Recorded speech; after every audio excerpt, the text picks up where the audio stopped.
আম নিয়ে চুয়াডাঙ্গায় উৎসবের আমেজ। গাছ থেকে আম পেড়ে তা কার্টনে ভরে পাঠানো হচ্ছে ঢাকা, চট্টগ্রাম সহ বিভিন্ন জেলায়।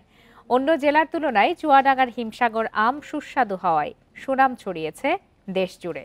15 মে থেকে হিমসাগর, বোম্বাই ও গুটি আটি আম সংগ্রহ শুরুর পর থেকে ব্যস্ত সময় পার করছেন জেলার কৃষক, ব্যবসায়ী, ভোক্তা সহ সব শ্রেণী পেশার মানুষ। এই ঈদে জামা জুতো অ্যাক্সেসরিজের ডিসকাউন্ট।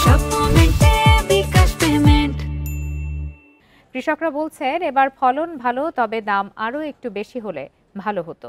কৃষি অধিদপ্তর জানিয়েছে এবছর জেলায় 2300 হেক্টর জমিতে আম বাগান রয়েছে এবং উৎপাদন লক্ষ্যমাত্রা ধরা হয়েছে 34,500 মেট্রিক টন। 28 মে থেকে ল্যাংড়া, 5 জুন আম্রপলি, 15 জুন ফজলি এবং 28 জুন থেকে আশ্বিনা ও বাড়ি 4 আম সংগ্রহ করা হবে।